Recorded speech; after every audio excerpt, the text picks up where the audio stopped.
The views expressed on the following broadcasts do not necessarily reflect those of KHLT, Take 12 Radio, or our affiliates. The opinions on this show should not be considered as medical, psychological, or professional advice and are those of the host, co-host, and guest. Take 12 Radio and KHLT Recovery Broadcasting are not affiliated with any particular 12-step fellowship. One day at a time with its failures and fears, with portion of pain and burden of care, we must meet.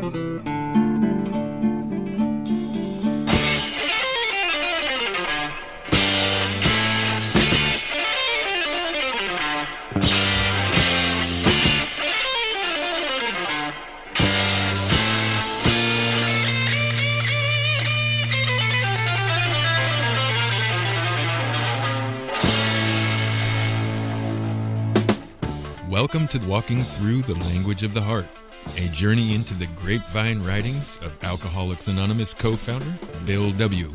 And now, here are your co-hosts, Chris S. and the Monty'man. Well, come on in and sit on down and put your feet up, and welcome to Walking Through the Language of the Heart. Chris S. is with us on the other side of the country there.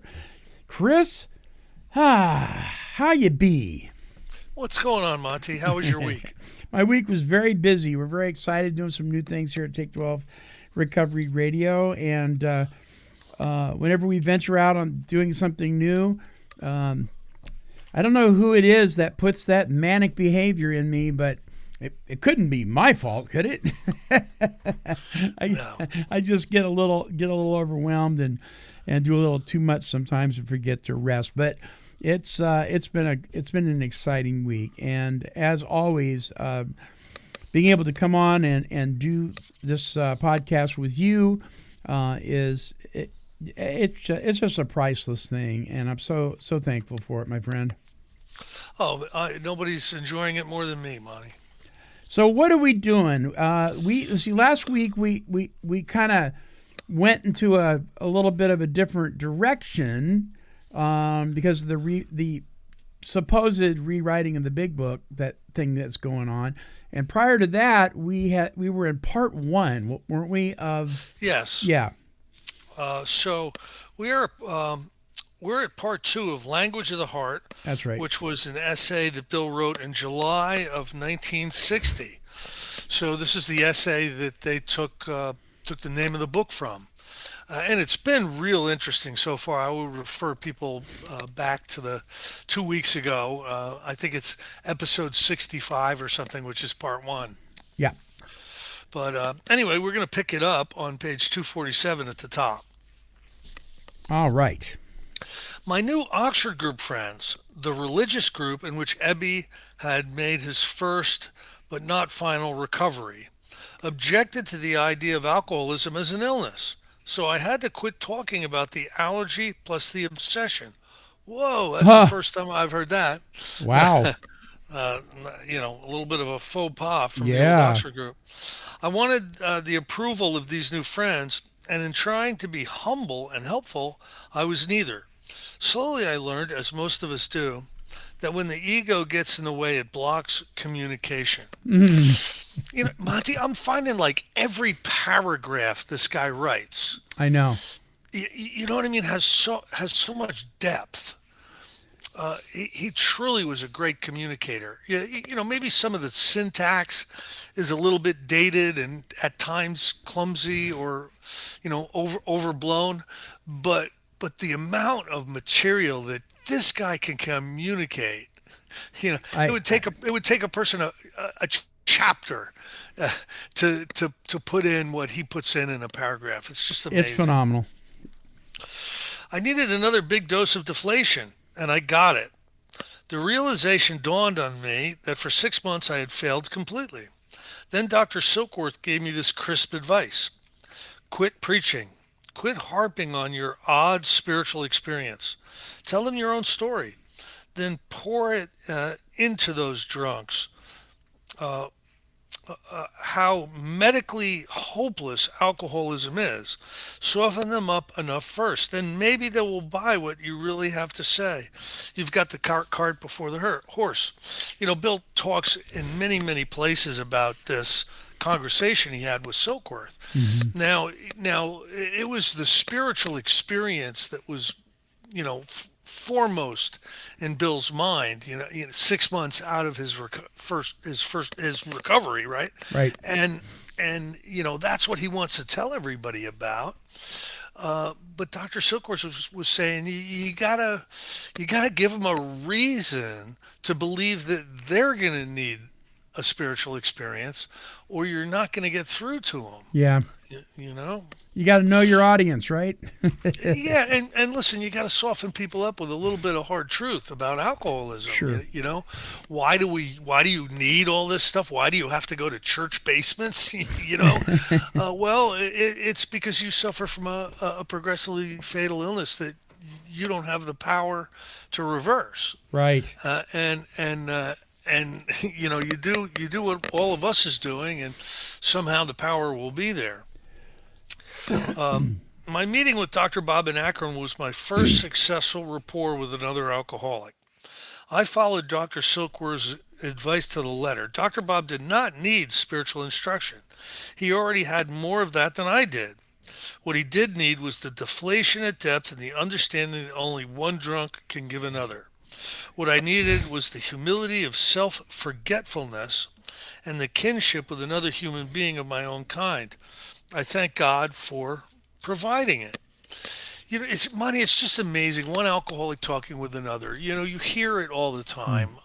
That's one of the philosophies in Alcoholics Anonymous. An alcoholic can help another alcoholic more than anybody.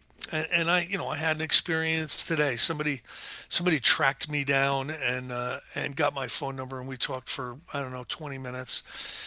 And that person is suffering from what you and I might describe as a sober bottom, or a real low point in their sobriety, and they've done step work, and they've sponsored, and they've done all this stuff, but because of lack of attention to all that activity, all that action, they've gotten into a really bleak place, a dark night of the alcoholic soul, Yeah. right? And it's very easy for me to say, I know exactly where you're at, and I know why you're there. Sure.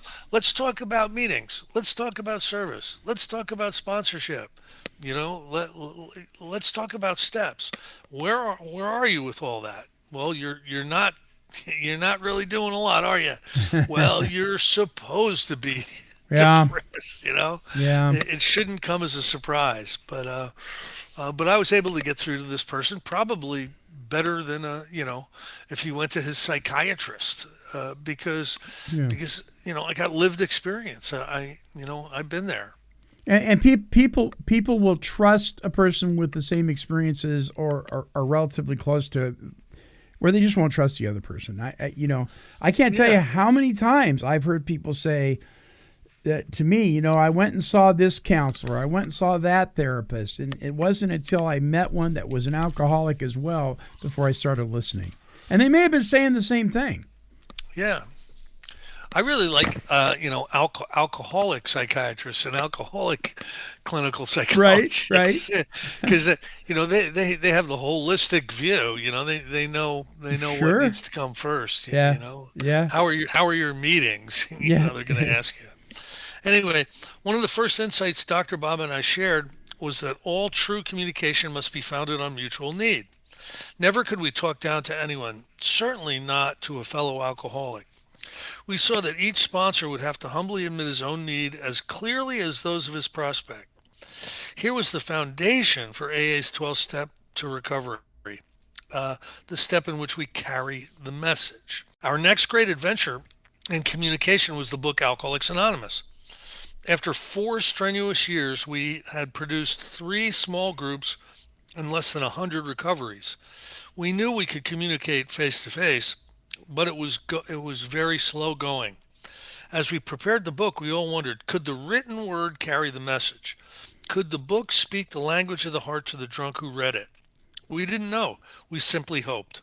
But now we do know.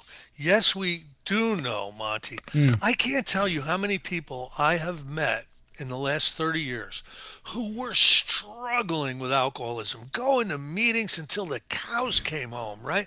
Relapse, in the cycle of relapse. And they got a hold of a big book workshop, or they heard someone speak, speaking about the truth in the book Alcoholics Anonymous, and they started to put the pieces of their action puzzle together in a way that would produce some Hmm. results. You've met them too, I'm sure. Yes, absolutely. It never ceases. In fact, a gentleman I'm working with right now, he's just starting out in his cracking open the big book, and so we're doing that typical thing of we're going to read the whole thing, and Yeah. and he's blown away. And this is a guy who's had a relationship with God for years, and it's like there was a door that was open to him back when he gave his life to God. And now there's a door that is opening again that's even deeper, is how he's expressed it to me. And he said, where has this been this whole time? I go, well, it's been here. You just were there. I remember getting mad at people in my group after I heard some big book workshops. Like, why aren't you talking about this? Are you trying to kill me? I mean, that's sometimes unfortunately the reaction. Yeah. After somebody experiences real recovery. Sure. Full contact recovery. Alcoholics Anonymous appeared in 1939. At that time, there were 100 drunks who had recovered in AA. And there were 5 million alcoholics and their families in America alone who had never heard of Alcoholics Anonymous. There were perhaps another 20 million sufferers in other parts of the world. How were we going to get the good news to even a fraction of all these? There was now a book about AA, and almost nobody outside the fellowship knew about it. It became apparent that we would have to have the help of the press and radio, that we would need communication resources of every kind. Would these agencies really be interested? Would they be friendly? Would they be able to place a true image of AA before the alcoholic and his family and friends? And I'm sure he goes on to say this, but yes, they did. The press was very, very friendly in the early days of AA. And now, because there's all kinds of competing philosophies, you can't shake a stick without seeing an enormous article on, we need more methadone and more more buprenorphine, because that's going to be the answer. I mean, you can't shake a stick without hitting those articles. We don't get the press that we used to, but in the early days, it was enough to really get this thing going, and we should all be grateful. The answer turned out to be yes. In the fall of 1939, Elric Davis, a fine reporter, wrote a series of pieces about us in the Cleveland Plain Dealer. These pieces embodied truly wonderful insights into what AA really is and what it can do. And within a few days, several hundred alkies and their families literally swamped the small AA group in Cleveland with pleas for help. In that next year, Jack Alexander wrote his famous Saturday Evening Post article on Alcoholics Anonymous, published in 1941, and for the first time we saw what communication in the language of the heart could mean nationwide. Now, this Cleveland Plain Dealer article really was the first of any big press, and it revolved around Clarence Snyder's AA group in Cleveland. Now, you've got some stuff coming up that you want to tell us about that has a little bit to, there's a connection here. Yeah.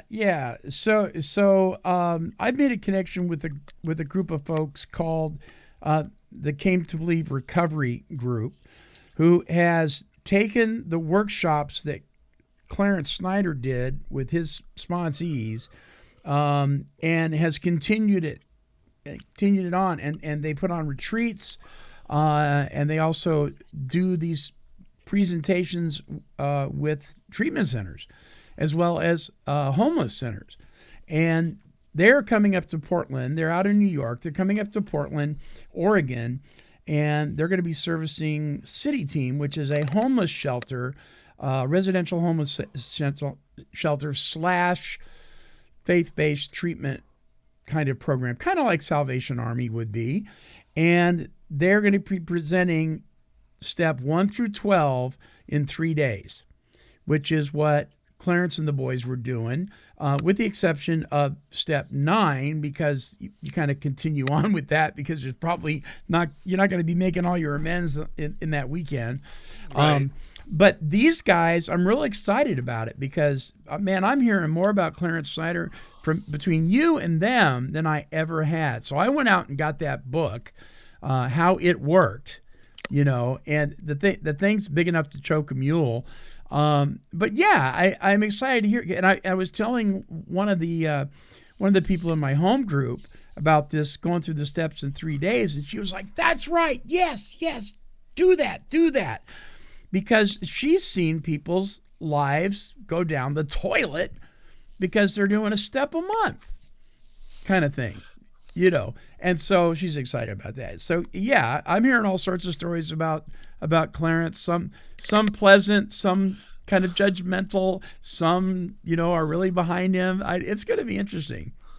Yeah, he was a character. Listen, he helped 1 million people. Yeah. Right. There was someone recorded one of his workshops. He was living in Florida at this time, right? And he's out in his screened-in porch or somebody, and somebody like recorded like a 12-hour workshop that he did and talk. And it is so annoying because there's wind chimes and a parrot in the background.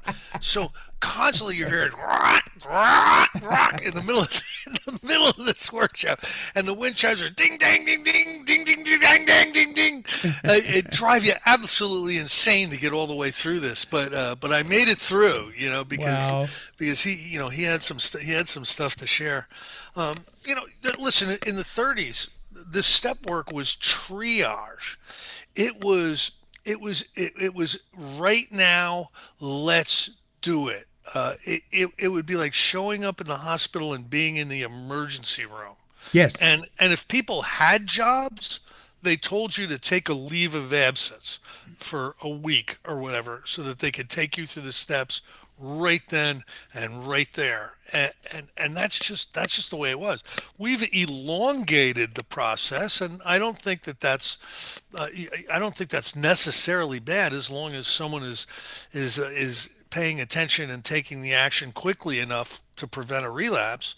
Yeah. But we're going at it with a lot more depth and weight and thoroughness these days, which is fine. But in the early days it was like, here's a list of your character defects. Ask God to remove them. Who are you gonna make amends to? Okay, you got that list. All right. Start praying, start meditating. Now get out there and work with other alcoholics. It's like you'd be 3 days sober and you'd have a sponsee. Yeah. It just was like that. Again, I think they needed it to be like that because when the Cleveland Plain Dealer and the Saturday Evening Post articles hit, there would be one group member for 5 newcomers. And they had to be efficient with what they were doing. It's a challenge today. I can see where if you can get people together on a retreat for 3 days and you've got their full attention, but to be able to do that, it's going to be interesting because I'm also going down to Malibu in June at their retreat. And it's the same program, but one's going to be in front of a group of homeless folks, and the other one's going to be a retreat where people chose to go. You know what I mean? And so the response is going to be different. It's going to be real interesting to see, how they react to this. But it is challenging to, when you're working with a sponsee and the court's got them jumping through hoops. They've got them in intensive outpatient. They have to have a job because the courts are requiring that they have a job and they pay restitution. And maybe they're involved in a mental health counseling session on top of the drug and alcohol. And then they're working with you, Yeah. and to try and pack 3 days in with that guy That's going to be a real challenge, and you may end up skipping some very important things if you don't stretch it out a little further. So And it was a different time, 1939. There weren't a lot of people working yet. that's right. Unemployment was ridiculous, especially with alcoholics. So you had some time on your hands. Yeah, Modern society, it's a little different. sure. So the impact of his article on upon the alcoholics of America, upon their families and upon the general public, was tremendous. There was an immediate deluge of calls for information and help, not hundreds, but thousands. We were flabbergasted. It was evident that our recovery message could be transmitted all over the country if we did our part. As our fellowship now entered its period of rapid growth, the traditions of AA gradually took form. The 12 traditions communicate our principles of unity, as the 12 steps communicate our principles of recovery. The traditions show how an AA member can best relate himself to his group, the group to other groups, and AA as a whole, the world around us.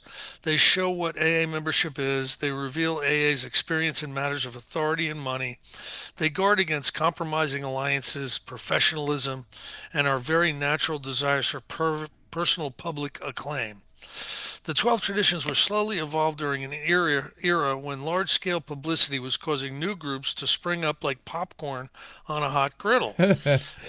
Many a power-driven ego ran hog wild among us in those days, and it was the traditions that finally brought order, coherence, and effective functioning out of the noisy anarchy which for a time threatened us with collapse.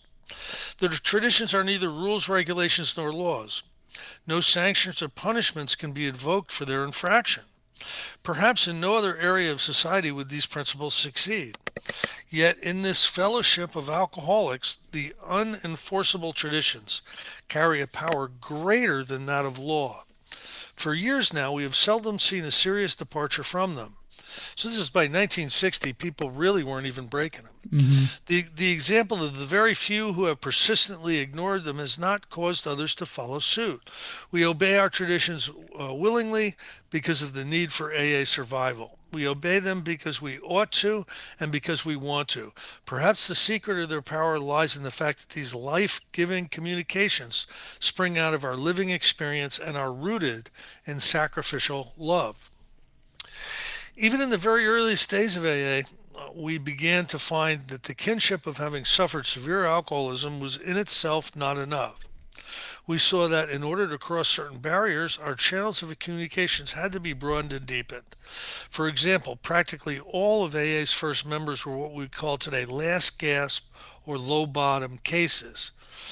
When the mildly afflicted or high bottom cases began to turn up, they often said, "But we were never jailed. We were never in mental hospitals. We never did those frightful things you fellows talk about. Maybe AA is not for people like us." For years, we old-timers simply could not communicate with such folks. Then, out of much experience, a new approach was developed. To each new high bottom, we emphasized the medical view that alcoholism is a fatal and progressive malady. We concentrated on the earlier periods of our drinking. We recalled how sure we were that next time we would control ourselves when we took a few drinks, or how our drinking was the fault of unfortunate circumstances or the behavior of other people. Then we took the prospect through the parts of our histories which proved how insidious and irresistible the process of the illness is. The progress of the illness is. We showed him how, years before we realized that we had actually gone much beyond the point of no return, so far as our own resources of strength and will were concerned. We kept pointing out how right the doctors are in the assessment of this malady. This is besides the step book, which talks about raising the bottom for some alcoholics who might not have, experienced DTs or had DUIs or, whatever barometer sounds right when you're in the meeting. You can raise their bottom by explaining, giving them a first step experience. That I think a true first step experience is a great place to start. You know what I mean? Yeah. Slowly but surely, this strategy began to pay off. The low bottoms began to communicate at depth with the high bottoms. And the high bottoms began talking to each other. As soon as any AA locality took an even small number of high bottom drunks, progress with this class of sufferer became much faster and easier. It is probable that about half of today's AA membership has been spared that last 5, 10, or even 15 years of unmitigated hell that we low bottoms know all too well. You know, this is an amazing 2 paragraphs because Monty, when I showed up into AA, I showed up into rooms full of high bottoms. Now, you got to understand the only thing that was going on at that period of time was meetings. Kid, don't drink and go to meetings. Put the plug in the jug. Share. and that was the experience I had. And there were people in those meetings that were doing great. All they needed to do was stop drinking and talk about it. That's all they needed to do. They didn't need to do a whole bunch of step work and everything.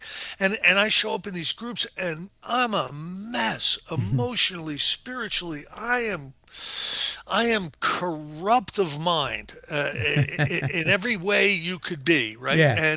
And I'm looking around and I'm thinking, these guys can't be. They can't be alcoholic like me, or I've got something else going on, or I'm different than this. I've got real problems. And that's what I started to think until I was exposed to, the medical estimate of AA that you find in the book Alcoholics Anonymous. And I can say, yes, I can identify with that. The obsession of the mind, the phenomenon of craving, the unmanageability of life. Yes, I am one of those. And this program is for me. And yeah, there's a lot of people in here that didn't go anywhere near down the scale as far as I went. But welcome. You know what I mean? Yeah. It's a smart thing. I wish I would have quit 10 years before I did. You know what I mean? So how can I be critical of people that may not be as sick as I am? That would be like a cancer patient saying, "Oh, you got stage 2 cancer? Well, I got stage 4." You know what I mean? It'd be stupid. Anyway, let me ask you this though. I don't know if it was you and I that talked about this, but because there is medically, it seems to be different stages of alcoholism. When in treatment, not recovery, but treatment, let's say a residential program, the ones that I've experienced, they pretty much have a blanket program for everybody. And if you had cancer, I think it was you, if you had cancer and you were at a different stage in your cancer, you wouldn't get the same treatment as the other guy would, because you had a different kind or a different stage or wherever you were in your cancer. And so a lot of treatment centers, they just have one blanket program for everybody. And I wonder about that. I worked in one that was like that. And I watched some people grabbed onto it, other people couldn't. So 28-day treatment programs, unless they're followed up with super involvement with a 12-step fellowship, don't tend to really help the low bottom alcoholic. They tend to help the high bottom alcoholic. Yes. So if you're a treatment center owner, you're gonna assess your clientele and you're gonna try to put something together that works for the most people, and you're certainly going to cater to high bottoms as well as low bottoms.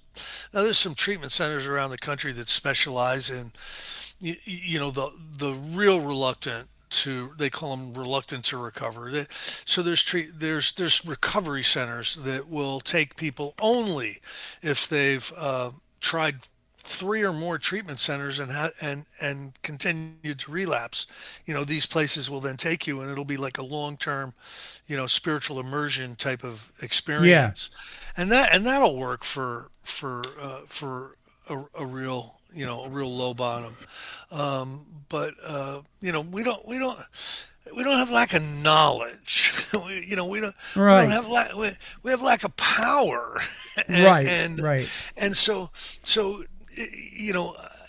if a treatment center isn't really well equipped to offer you a power that's going to live in you and through you and do for you what you cannot do for yourself, it's not going to work for the low bottom alcoholic. So, Yeah. so, so I've found that, follow up, but treating this like it's chronic instead of acute, is very, very important. So what does that mean? Acute would be you go to the doctor, you get antibiotics, in a couple weeks you're fine. Right. Chronic is something like asthma, or you know what I mean. And like the high bottoms, the women also said they were different. But as communication was improved, mostly by the women themselves, the picture changed. Today, our sister AAs are many thousands strong. I think it's over 50% membership now. The Skid Row man said he was different. Even more loudly, the socialite or Park Avenue stumblebum said the same. So did the practitioners of the arts and the professions. So did the rich, the poor, the religious, the agnostics, the Indians, the Eskimos, the veterans, and the prisoners. But that was years ago. Nowadays, they all talk about how very much alike we alcoholics are when the chips are down. And that's true. The only requirement for membership in Alcoholics Anonymous, besides being an alcoholic, is the desire to stop drinking. Right. And it doesn't. The other stuff just doesn't matter because it's our alcoholism that is our common problem. So by 1950, this one big question remained unanswered: could we communicate overseas? Could AA transcend the barriers of race, language, religion, culture, and wars? What about the Norwegians, the Swedes, the Danes, and the Finns? What about the Dutch, the Germans, the French, the English, the Scots, and the Israelis? How about the Africans, the Boers, the Aussies, the Latins, the Japanese, the Hindus, and the Mohammedans? It's like, calm down. I know. Oh boy, what about the headhunters? He didn't mention those. So Lois and I wondered a lot as we headed for Europe and Britain to see for ourselves that year. The moment we alighted in Norway, we knew that AA could and would go everywhere. We understood not one word of Norwegian. Scenes and customs alike were new and strange to us, yet there was a marvelous communication from the first moment. There was an incredible sensation of oneness, of being completely at home. The Norwegians were our people. Norway was our country too. They felt the same way about us. It shone in their faces. Wow. Scandinavia has really, really great AA. Monty, I flew over to do a workshop in Copenhagen, right? Wow. And they had this giant hall. It looked like a monstrous school gymnasium, but like 4 times the size of any school gymnasium you've ever seen. And they put out folding chairs, and there literally was 700 people there, and I am telling you, they soaked up whatever was being shared, whoever was sharing it, like you would not believe. I've never seen anything like it. And you just know that that there is some real super recovery going on, in Scandinavia. Wow. That does my heart good. I don't know this for a fact. I was told it growing up. I was adopted. It was a closed adoption, so I don't know anything about my heritage. But I was told that I had a lot of Scandinavian in me. So I got a tattoo of a Viking years ago. And my kids Cool. go, but so what kind of proof do you have, Dad? Now they're older. I go, well, I really don't. He goes, you mean this whole time we thought we were Scandinavian and you don't even know? Well, I love this because that makes me want to be Scandinavian. So, Monty, a suggestion, if you'll take it. Yes. 23andMe. Oh, yeah, I yeah. I did it, and I found out all, whatever countries and whatever regions my ancestors are from, right down to the point where I'm 132nd Cherokee Indian. I mean, it's all there in the DNA. Yeah. And if you might even discover some long lost relatives if you do that, because they'll give you a list of people that matches, and they'll say this is probably a second cousin, this is probably a third cousin, and they'll connect you with those people. That would probably be interesting to do if you're adopted. Yeah. That'd be true. Yeah, I thought about that, so maybe this is confirmation for doing that. I'm not getting any younger. No. So as we journeyed from land to land, we had the same magnificent adventure and kinship over and over again. In Britain, we met with the most wonderful love and understanding. In Ireland, we were at one with the Irish. Everywhere, it was the same. There was something much greater than people cordially meeting people. There was no merely interesting comparison of mutual experiences and aspirations. This was far more. This was the communication of heart to heart and wonder and joy and an everlasting gratitude. Lois and I then knew that AA could circle the globe, and it has. And that is the language, and because of the language of the heart. Yeah, it's a magnificent thing. It's not just an event, it's a movement, and it continues to be. Yeah. It just continues to be. Yeah, no doubt about it. That was a wonderful essay. Yeah. We had to break it up into two different sessions, but Monty, there was so much there. Right. So it was interesting because the day after we did last week's show, when we were talking about the rewriting of the big book and the steps and so forth, a guy came up to me that I hadn't seen in a while, and he said, "Did you hear they're trying to rewrite the steps?" Blah blah blah blah. And I said, "Well, it's interesting timing. I want you to listen to this broadcast." And he listened to our show, and now he's hooked on the Walking Through the Language of the Heart shows, because we mentioned that we weren't doing that this week. And so it's amazing now that we have internet and we have all this technology, how the message of Alcoholics Anonymous is being carried, and still by protecting, for the most part, the traditions within the fellowship. We're able to do that. And yeah, I mean, I'm grateful every day. I can't imagine my life without this 12-step movement. I just can't. My life was getting bleaker every year, Monty. It was a dark, decadent existence, and to really coming out into the light is really what happened with me with this recovery thing. I'm forever grateful.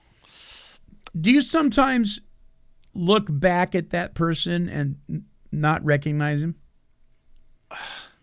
I know it was, me. I mean, yeah, sure. I know it was me reacting to, the externals and the internals that were, really, really kind of ill at that time. And I look back and, there are some things that, I still feel a little bit of shame about. I mean, the real shame was the wasted years, the years when they could have been, profitable in many different ways, were consumed with an overwhelming toxic experience of self-consciousness. I was so wrapped up in everything about me that, the whole world was missing in action for me. I couldn't enjoy anything. Yeah. I think of some of my personality traits that were blaring my what I guess Dr. Berger would call my emotional dependencies, right? And I'm just blown away. I try to pinpoint the exact time and place when everything flipped, because I'm definitely not the same person. In fact, if I ran into that guy on the street, I would be horrified. I don't know that it's that important that I know the time and the places, that I do know that it did flip. And I do know it was in the process of this step work, though. I do know that. Yeah. You know, I had just turned 12. I was 3 days into my 12th birthday, and I found out that my father died at work that day. And I can trace my life back to then. And the best way I could describe it, Monty, was right around that time, it became okay for me to hurt people. Does that make any sense? Like it was okay. And I could be mean, and I could, you know, I could be bullying, and I could be selfish, and it kind of became okay. And I think that was the gasoline on the fire of alcoholism for me. Wow. We have it's not like that anymore. I can't. It's not tolerable for me to behave that way anymore. Our stories are amazing. They really are. And God has certainly used what the enemy of our soul wanted to use for bad. God has flipped it and used it for good. And what an amazing journey that we both have had and continue to have. Next week, I just want to talk a little bit about next week. You're going to love this. God as we understand him, the dilemma of no faith. Written in April 1961. That's going to be interesting, huh? Yes, very, very much so. So I'm looking forward to that. All right, listeners, play this audio out to the end, and you can learn how you can catch up on all these shows in the archives. And until our next broadcast, this is the Monty'man along with Chris S. We're wishing God's serenity for you.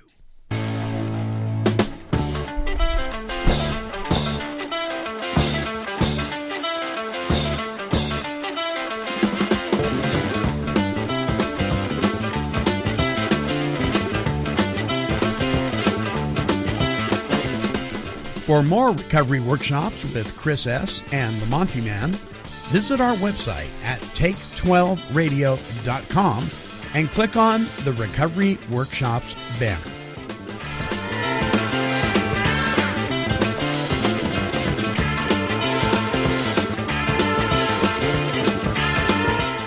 This has been a broadcast of Take 12 Recovery Radio and KHLT Recovery Broadcasting.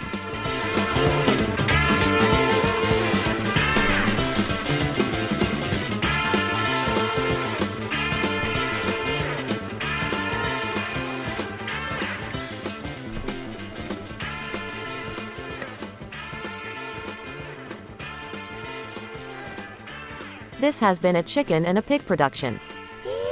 Kitty, kitty, kitty, kitty. Meow, meow, meow. Woof, woof.